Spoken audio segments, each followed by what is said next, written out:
États-Unis, le chef des forces de l'ordre de Minneapolis a accablé ce lundi 5 avril son ancien agent Derek Chauvin, jugé pour le meurtre de George Floyd en déclarant devant les jurés qu'il avait « violé les règles et les valeurs » de la police lors de l'interpellation de l'homme de 46 ans.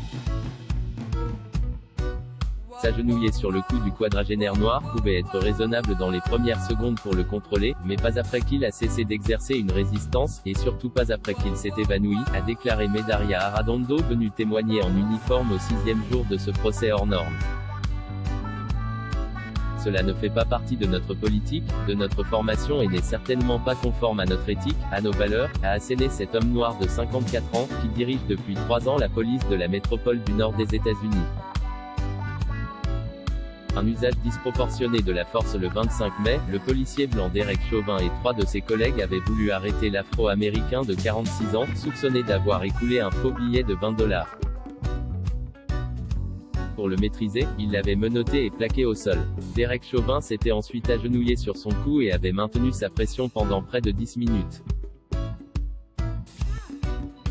Face au tollé mondial, Medaria Arradondo avait rapidement licencié ses agents, tout en critiquant fermement leur action. La mort tragique de George Floyd n'était pas due à un problème de formation. C'était un meurtre, avait-il écrit dans un communiqué début juin. Lundi, son attaque fut plus indirecte. Il a d'abord insisté sur l'importance pour les quelques 700 agents en service à Minneapolis de faire preuve de compassion et dignité. Il a ensuite souligné que l'usage de la force devait être réservé aux crimes violents et qu'utiliser un billet contrefait n'entrait pas dans cette catégorie.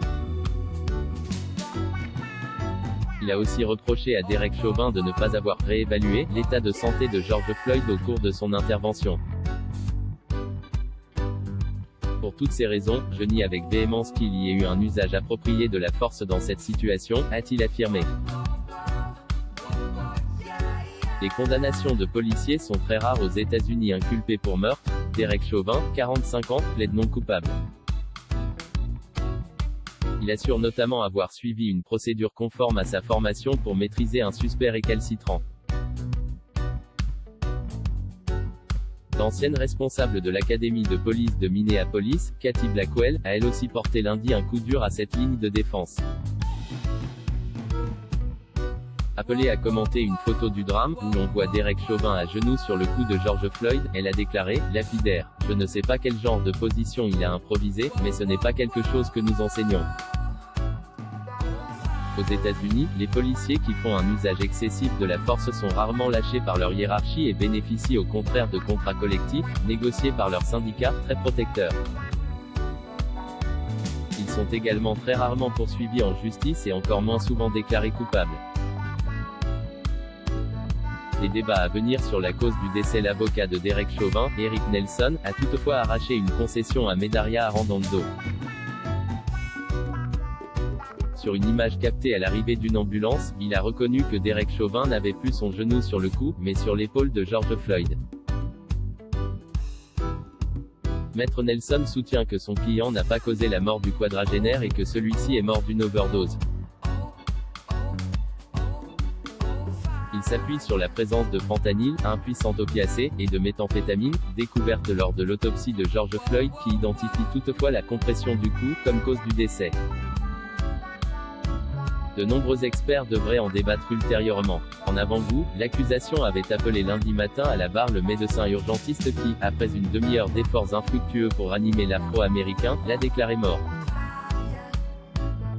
Bradford Langenfeld a estimé que, sur la base des éléments dont il disposait, il avait pensé que le manque d'oxygène, soit une asphyxie, était la cause la plus probable de la mort du quadragénaire.